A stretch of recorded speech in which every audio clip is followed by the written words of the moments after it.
मित्रों, क्या मनुष्य को दूसरे का झूठा भोजन ग्रहण करना चाहिए?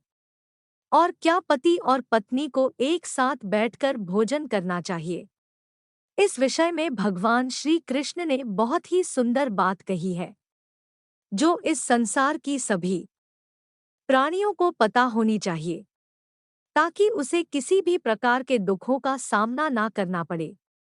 मित्रों, आप तो जानते ही होंगे कि इस पृथ्वी पर प्रत्येक जीव को अपने सभी दैनिक कार्य को करने के लिए ऊर्जा की आवश्यकता होती है, और यह ऊर्जा उसे भोजन से ही प्राप्त होती है। हर जीव जंतु को अलग अलग प्रकार के भोजन की आवश्यकता होती है। सभी जानवर भी भोजन को ग्रहण करने से पहले प्रकृति के बनाए नियमों का पालन करते हैं। इसी प्रकार मनुष्यों के लिए भी भगवान ने भोजन ग्रहण करने के कई नियम बनाए हैं। यदि इस नियम का पालन किया जाए तो मनुष्य को ईश्वर की कृपा प्राप्त होती है। हमारे शास्त्रों में भोजन करने का सही समय, भोजन करने के प्रकार, भोजन करने के नियम इत्यादि विषयों के लिए अनेक नियम बताए गए हैं। मित्रों, भगवत गीता में भी भगवान श्री कृष्ण ने अर्जुन को भोजन करने से संबंधित नियम बताए हैं। यह नियम मनुष्य को रोग, दीर्घायु दिलाता है और उन्नति करने वाला होता है, तथा सभी प्रकार के रोगों से मुक्त करने वाला होता है। मित्रों, मनुष्य के इस शरीर को भगवान ने ही दिया है, और भगवान ने ही इस शरीर को स्वस्थ दीर्घायु रखने के नियम भी बताए हैं। जो मनुष्य इन नियमों का पालन करता है, उसका शरीर दीर्घायु होता है। इससे मनुष्य स्वस्थ और उसके विकार दूर होते हैं। मित्रों, भगवत गीता में श्री कृष्ण ने भोजन के प्रकार बताए हैं कि किस प्रकार के भोजन करने से मनुष्य की बुद्धि राक्षसी होती है, और किस प्रकार के भोजन करने से मनुष्य सदाचारी, विनम्र और सभी को खुश रखने वाला बनता है। मनुष्य जिस प्रकार का भोजन करता है, उसे उसी प्रकार का शरीर और विचार प्राप्त होते हैं। शास्त्रों में यह भी कहा गया है कि अगर धन की देवी लक्ष्मी को प्रसन्न करना है, तो उचित भोजन का ही उपभोग करना चाहिए। मनुष्य चाहे गरीब हो या धनवान हो, या वह महलों का राजा भी हो सकता है, या मनुष्य का घर एक छोटी कुटिया भी हो सकती है, लेकिन सभी प्रकार के मनुष्य अपना पेट भरने के लिए भोजन ही करते हैं। मित्रों, तामसिक भोजन करने वाला व्यक्ति अपने मान मर्यादा को नष्ट कर लेता है, और वह धीरे धीरे क्रूर प्रवृत्ति का होता चला जाता है, और धीरे धीरे उसकी दुर्गति होती जाती है। भोजन करने वाला व्यक्ति क्रोधी, आलसी और हिंसक भी हो जाता है। ऐसे मनुष्य जो ईश्वर का नाम लेकर के सात्विक भोजन खाते हैं, ऐसे मनुष्य का मन पवित्र होता है, और ऐसे मनुष्य के शरीर में भगवान हमेशा निवास करते हैं। वास्तु शास्त्र में बताया गया है कि भोजन करते समय मनुष्य को किस दिशा में बैठना चाहिए।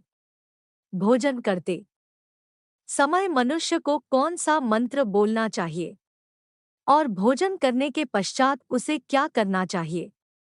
इस वीडियो में हम आपको यही जानकारी देने वाले हैं। वीडियो शुरू करने से पहले अगर आपने हमारे चैनल धर्म ज्ञान की बात को रोट सब्सक्राइब नहीं किया है, तो इसे सब्सक्राइब कर ले, और अगर आप भी श्री कृष्ण के अनन्य भक्त हैं, तो कमेंट में जय श्री कृष्णा जरूर लिखें। तो प्रिय मित्रों, चलिए शुरू करते हैं यह वीडियो। मित्रों, भोजन करते समय अगर सभी मनुष्य कुछ नियमों का पालन करते हैं, तो उनके परिवार में होने वाले क्लेश और दरिद्रता से उनको मुक्ति मिल जाती है। परिवार के सभी सदस्यों का स्वास्थ्य भी सही रहता है, मन को शांति भी मिलती है, और माँ लक्ष्मी की कृपा भी बरसती है। वास्तु शास्त्र में बताए गए इन बातों को ध्यान जरूर देना चाहिए। मित्रों, भोजन शुरू करने से पहले थोड़ा सा भोजन भूमि पर जरूर रख देना चाहिए, ताकि पशु पक्षी प्रेत पिशाच जो कि अपने कर्म बंधन से बंधे हुए हैं, उनको अन्न की प्राप्ति हो। यदि भोजन करते समय कोई अतिथि आ जाए तो उसका स्वागत करें, और उसको आसन देकर उसको प्रणाम करें और उसे प्यार से श्रद्धापूर्वक भोजन करने को कहें और खुशी खुशी उस अतिथि को विदा करें। क्योंकि जिस घर से अतिथि दुखी होकर के जाता है, उस घर को वह अतिथि दुख देकर एवं वह उनके शुभ कर्मों को अपने साथ लेकर जाता है। मित्रों, जो व्यक्ति बिना नहाए भोजन करता है, वह व्यक्ति दरिद्रता को प्राप्त होता है। ऐसा व्यक्ति भोजन नहीं मानो मल मूत्र का ग्रहण करता है। जो व्यक्ति किसी दूसरे का भोजन ग्रहण करता है, उसका भोजन करना व्यर्थ है। मित्रों, शास्त्रों में कहा गया है कि जो व्यक्ति बिना दान किए ही भोजन ग्रहण करता है, उसका भोजन विष के समान होता है। मनुष्य को कभी भी किसी दुराचारी व्यक्ति के द्वारा दिया गया भोजन ग्रहण नहीं करना चाहिए। इसके अलावा अगर कोई आपका अपमान करके भोजन देता है, तो उसे भी ग्रहण नहीं करना चाहिए। मनुष्य को भोजन करने से पहले भोजन के अग्रभाग को अग्नि देवता को समर्पित जरूर करना चाहिए। भोजन को हमेशा शांति से एकाग्रचित्त होकर की ही करना चाहिए। भोजन के प्रथम 5 निवाले को ग्रहण करते समय एकदम मौन रहना चाहिए। ऐसा करने से व्यक्ति के सभी पाप कर्म नष्ट हो जाते हैं और भगवान की कृपा से उसे कभी भी अन्न की कमी नहीं होती और अन्नपूर्णा की कृपा बरसती है। पूर्व दिशा में भोजन करने से व्यक्ति का मानसिक तनाव और दुख नष्ट होता है। बीमार मनुष्य को पूर्व की तरफ मुख करके भोजन करना चाहिए। इससे उनके स्वास्थ्य में धीरे धीरे सुधार होने लगता है, क्योंकि पूर्व की दिशा सूर्य देव की दिशा होती है और सूर्य देव आरोग्य तथा दीर्घायु प्रदान करते हैं।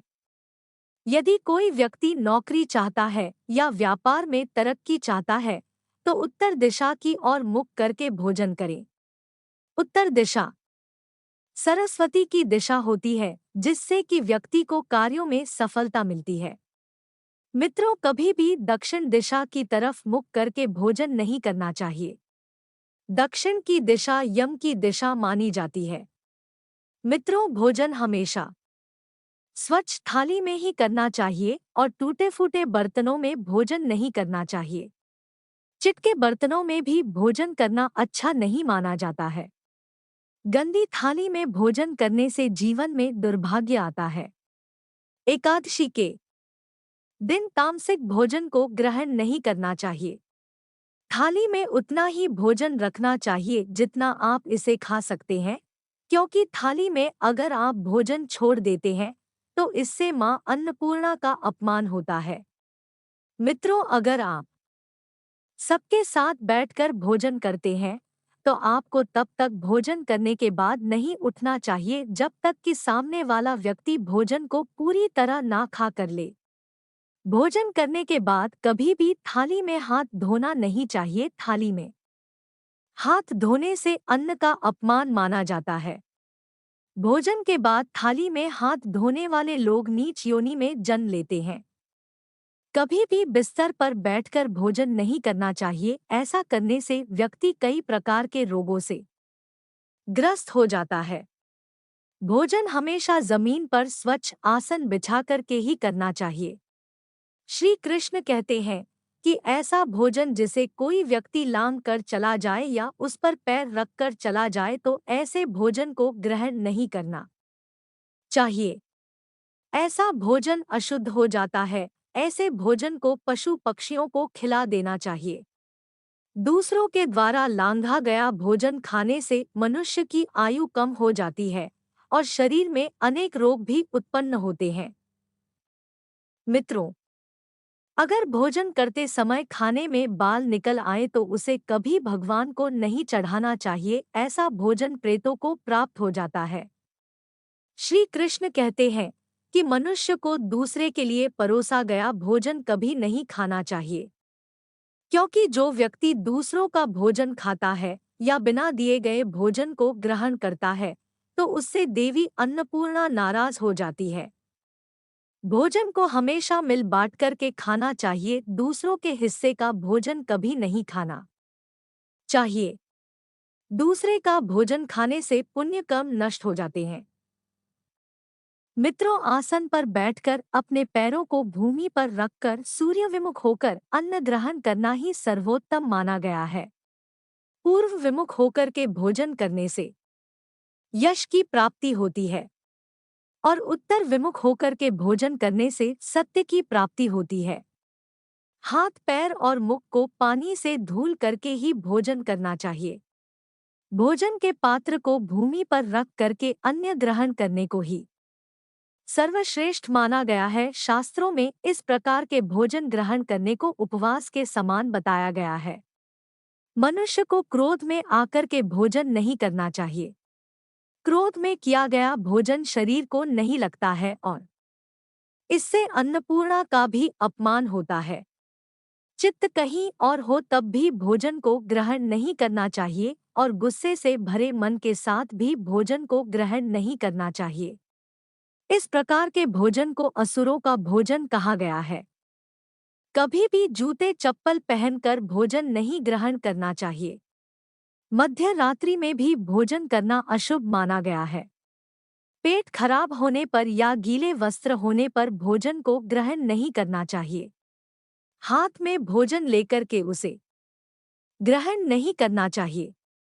टूटे फूटे शरीर को बनाकर अर्थात लेटकर या लेटे हुए भी भोजन को ग्रहण नहीं करना चाहिए। शास्त्रों के अनुसार स्त्री को अपने पति के भोजन करने के बाद ही भोजन करना चाहिए और यदि पति दूर हो तो अपने पति को याद करके या उसे ध्यान में रख करके भोजन करना चाहिए। इससे पति की आयु लंबी होती है और वह स्त्री सदा सुहागन रहती है। पति से पहले भोजन करना शास्त्रों में अशुभ माना गया है। इससे पति की आयु कम हो जाती है। विष्णु पुराण के अनुसार पति पत्नी को एक साथ बैठकर भोजन नहीं करना चाहिए। इससे परिवार में क्लेश और विवाद उत्पन्न होता है। अंधकार में बैठ करके भोजन नहीं करना चाहिए। दोस्तों, इस प्रकार शास्त्रों में ये कुछ नियम बताए गए हैं। इस नियम के द्वारा भोजन करने से आपको अनेक प्रकार के लाभ होते हैं। मित्रों, आपको यह जानकारी कैसी लगी हमें कमेंट में ज़रूर बताएं और अगर आपको यह वीडियो पसंद आया हो तो हमारे चैनल को सब्सक्राइब ज़रूर कर लें।